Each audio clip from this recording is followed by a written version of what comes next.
Welcome back mga kakusina. Ngayon, gagawa ulit tayo ng tinapay pero this time, gawa tayo ng pandesal. Ito ngayon yung half cup of warm milk. So, ang gawin natin, lagyan natin siya ng 1 pack of yeast. Gamit tayo ng chopstick, haluin natin.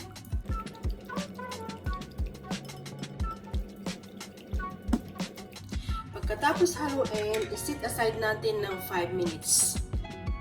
Sa isang separate bowl, maglagay tayo ng 2 cups of flour. It's time to mix our dry ingredients and 1 teaspoon of salt. Then, i-combine well natin.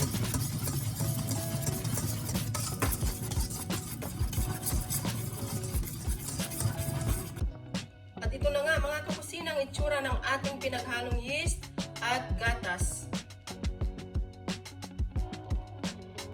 At ibuhos na natin sa ating harina.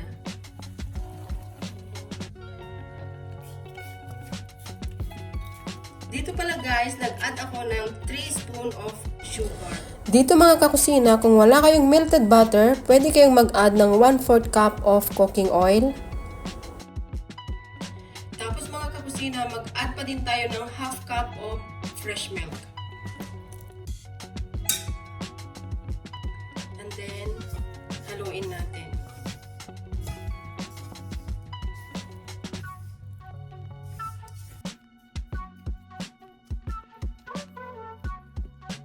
Combine natin hanggang makabuo tayo ng dough. This time mga kakusina, gagamit na po ako ng aking kamay para mahalo ko po siya ng mabuti.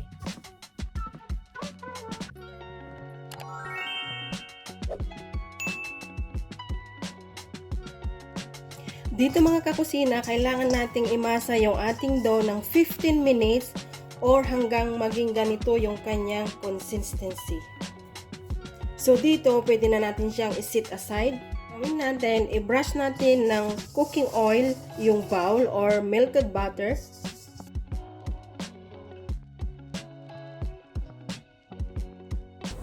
Dito mga kakusina, mag-form lang tayo ng round shape.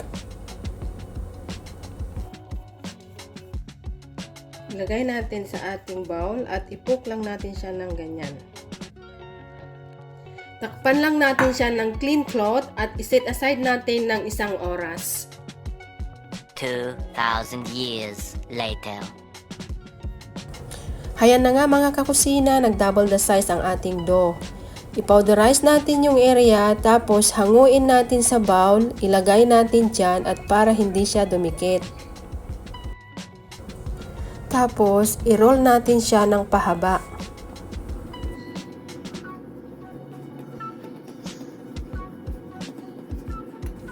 And then, i-cut natin into half. Tapos, i-cut natin ulit sa size ayon sa gusto natin. Repeat the process hanggang matapos natin lahat i-cut.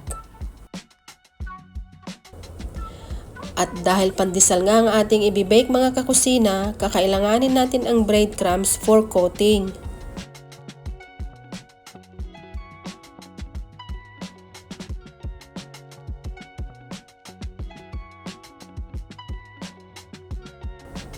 Repeat the process lang mga kakusina hanggang ma-coat natin lahat.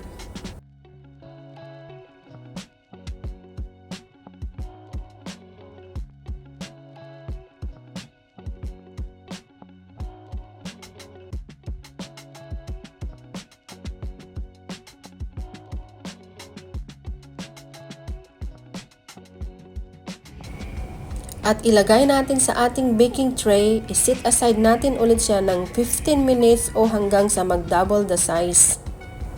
So ayan na nga mga kakusina, ganito na ang kalalabasan. Dito nga pala gagamit ulit ako ng air fryer para sa ating pandesal. So ayan, i-restart ko na at preheat. After natin ma-preheat, ilagay na natin ang pandesal at i-bake natin ng 20 minutes or hanggang sa maluto.